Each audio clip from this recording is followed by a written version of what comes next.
Welcome to Vibrant. నేను మీ Shivani. Hero Raj Tarun ప్రేమాయణంలో రోజుకో కొత్త విషయం వెలుగులోకి వస్తుంది.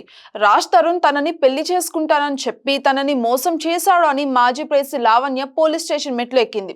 రాజ్ తరుణ్ తనని శారీరకంగా వాడుకొని కడుపు చేశాడని, 2 సార్లు అబార్షన్ కూడా చేయించాడని ఆధారాలను పోలీసులకు సమర్పించడంతో ఇక రాజ్ తరుణ్ పైన కేసు నమోదైంది. అయితే ఈ వ్యవహారంలో హీరోయిన్ మాల్వి మల్హోత్రా పైన కూడా కేసు పెట్టింది లావణ్య. రాజ్ తరుణ్ తనని వదిలేయడానికి కారణం మాల్వి మల్హోత్రా అని చెప్పింది.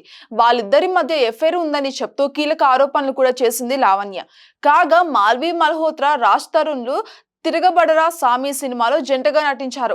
ఇక ఈ సినిమా విడుదలకు రెడీ అవుతూ ఉండగా ఈ సినిమా షూటింగ్ లో పరిచయమే వీళ్ళిద్దరి మధ్య ఎఫైర్ కి కారణమని మాల్వి మల్హోత్రా తనని బెదిరిస్తోంది అంటూ పోలీసులని ఆశ్రయించింది లావణ్య. అయితే రాజ్ తరుణ్ కి తనతోనూ మాల్వి మల్హోత్రాతోనూ మాత్రమే కాకుండా చాలా మంది అమ్మాయిలతో కూడా ఎఫైర్ ఉందని చెప్పిన లావణ్య ఆ లిస్ట్ లోకి బోల్డ్ యాంకర్ అయిన అరియానా గ్లోరీని లాగింది. గతంలో వీళ్ళిద్దరి మధ్య నడిచిన ఎఫైర్ ని బయట పెడుతూ కీలక వ్యాఖ్యలు చేసింది. తను గోవా కోచింగ్ కి వెళ్ళినప్పుడు రాజ్ తరుణ్ అరియానాతో ఉండేవాడు అని, ఇక ఆ విషయం తనకి రాజ్ తరుణ్ మేనేజర్ నటుడు రాజా రవీంద్ర చెప్పారని ఒక ఇంటర్వ్యూలో కూడా క్లారిటీ ఇచ్చింది లావణ్య. ఇక ఇప్పుడు ఈ మాటలు మారుతూ రాజ్ తరుణ్ కి అరియానాతో ఎఫైర్ ఉన్న విషయాన్ని వాళ్ళ అపార్ట్మెంట్ వాళ్ళే చెప్పారు అంటూ అసలు వాళ్ళిద్దరి మధ్య ఎఫైర్ ఎలాగ మొదలైందో చెప్పుకొచ్చింది లావణ్య.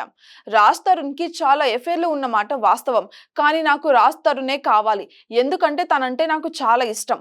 రాజ్ తరుణ్ ఎవరెవరితో ఎఫైర్లు ఉన్నాయో వాళ్ళ పేర్లు చెప్పడం నాకు ఇష్టం లేదు, కానీ నాకు అన్యాయం అయితే జరిగింది. వాళ్ళపై కేసు పెట్టడానికి వెళ్ళాను. నేను రాజ్ కి ఎవరెవరితో ఎఫైర్లు ఉన్నాయో ఆ పేర్లు బయట పెట్టడం వల్ల టాపిక్ డైవర్ట్ అవుతుంది. అయినా సరే వాళ్ళ పేర్లు చెప్పక తప్పడం లేదు నాకు. Lover movie heroine Riddhi, Ariyana Glory, Shalini Pandey ఇలా చాలా పేర్లు ఉన్నాయి. అయితే అరియానాతో చాలా మ్యాటరే నడిచింది. అనుభవించు రాజా సినిమాకి రాజ్ తరుణ్తో ఒక్కరోజు మాత్రమే షూటింగ్ కి వచ్చింది అరియానా. ఏం చేసిందో ఏమో కానీ ఇంటికి రావాల్సిన మనిషి నా దగ్గరకు రాకుండా ఆమెతోనే ఉండిపోయాడు. అరియానా ఇండస్ట్రీలోకి ఎలా వచ్చిందో ఏంటో ఆమె గురించి అందరికీ బాగా తెలుసు. ఒక ఆడపిల్లగా నాకు తెలుసు. ఆమె రాజ్ తరుణ్తో ఎందుకు మాట్లాడుతుంది, దేనికోసం ట్రై చేస్తుంది అని, హీరోతో మాట్లాడాలను లేదంటే పాపులారిటీ వస్తుంది అని తనతో మాట్లాడితే నేనేమి పట్టించుకునే దాన్ని కాదు. దానికి మించి చేసింది. మెల్లమెల్లగా మాట్లాడడం స్టార్ట్ చేసింది. బాయ్ ఫ్రెండ్ ని చేసుకుంది. ఇద్దరి మధ్య రిలేషన్ ఏర్పడింది.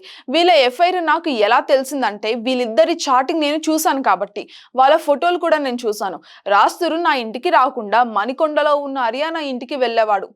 అదే అపార్ట్మెంట్ లో ఉంటున్న వాళ్ళే నాకు ఫోన్ చేసి మరీ చెప్పేవారు రాజ్ తరుణ్ అరియానాతో ఉంటున్నాడు అని. ఇక ఈ విషయం పైన నేను అరియానాను కూడా చాలా సార్లు అడిగాను. ఓ రోజు నేను గోవాలో ఉంటే అరియానా రాజ్ ఫోన్ నుంచి నాకు ఫోన్ చేసి ఏమీ తెలియనట్టుగా మాట్లాడింది. రాజ్ నీ గురించి చెప్తూ ఉంటాడని మొదలుపెట్టింది.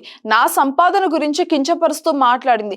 నాకు రాజ్కి 50,000 నుంచి 1,00,000 వరకు ఇస్తున్నారు, మరి నీకెంత ఇస్తున్నారు అని తక్కువ చేసి మాట్లాడింది. దాంతో నేను నీలాగా సంపాదించాలి అంటే నేను సంపాదించగలుగుతాను, కానీ నా దారి అది కాదు అని నేను చెప్పాను. నాకు అప్పుడే అనిపించింది అసలు రాజ్ తరుణ్ అరియానా లాంటి బోల్డ్ అమ్మాయితో ఎఫైర్ పెట్టుకున్నది నాపైకి పంపించడానికి అని. ఇక ఆ తర్వాత 2-3 సందర్భాలలో కూడా అరియానాని నేను హెచ్చరించడం జరిగింది.